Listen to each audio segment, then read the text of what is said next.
ये घटना कैलिफोर्निया की है और ये ठीक 28 अप्रैल 2019 को हुई थी। उस वक्त रात के करीबन 11:30 हो रहे थे और मैं अपने कंप्यूटर पर YouTube देख रहा था। तभी मैंने बाहर किसी के चीखने की आवाज सुनी और मैंने दरवाजा खोला तो मेरे सामने माँ खड़ी थी। उन्होंने मुझे जल्दी से पुलिस को कॉल करने के लिए कहा और उसके बाद माँ कमरे की खिड़की से बाहर देखने चली गई। उन्हें किसी के होने का एहसास हुआ। उन्होंने जैसे ही खिड़की का पर्दा हटाया, उन्हें बाहर बालकनी में कोई आदमी खड़ा दिखा। उसके पूरे कपड़े खून से सने हुए थे। उसकी आंखें बीमारों की तरह पीली लग रही थी। वो बहुत ही डरावना लग रहा था। वो जरा भी हिले बिना हमारी खिड़की के सामने चुपचाप खड़ा हुआ था। माँ ने मुझसे मेरा फोन मांगा और मैंने अपना फोन उनकी तरफ बढ़ा दिया। घबराने की कोई बात नहीं है, वो बाहर है। लेकिन मैं बहुत डर चुका था। मुझे समझ नहीं आ रहा था कि आगे क्या होगा। मेरी माँ ने मेरे पापा को कॉल किया और बाहर बालकनी में खड़े उस आदमी के बारे में बताया।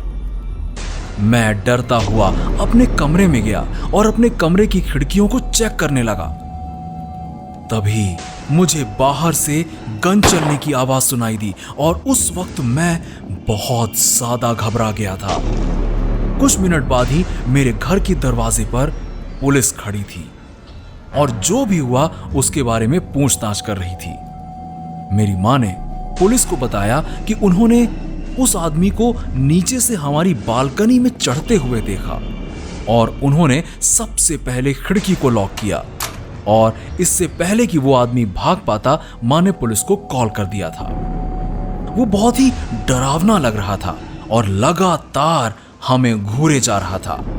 जब हमने बालकनी की लाइट्स ऑन की तब हमने देखा कि बालकनी में बहुत से फुटप्रिंट्स और खून से सने पंजों के निशान थे।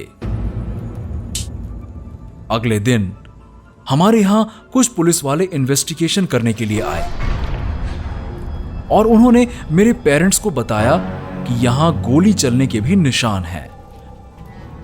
मुझे याद आया कि मैंने भी तो पिछली रात गोली चलने की आवाज सुनी थी। खैर, कुछ दिनों बाद मैंने अखबार में देखा कि वो आदमी गिरफ्तार हो चुका था और उसने पहली बार ऐसा कुछ किया था और उस वक्त मैं बहुत ज्यादा घबरा गया था। कुछ देर बाद मैं अपने पापा के साथ शॉपिंग करने के लिए मॉल चला गया और मेरी माँ का कॉल आया और उन्होंने बताया जिस रात वो आदमी हमारे घर आया था उससे कुछ देर पहले ही उसने 2 आदमियों का मर्डर किया था। ये सुनकर मेरा दिल जोरों से धड़कने लगा और मैं सोचने लगा मेरी माँ ने सही समय पर उसे देख लिया और हमारी जान बच गई।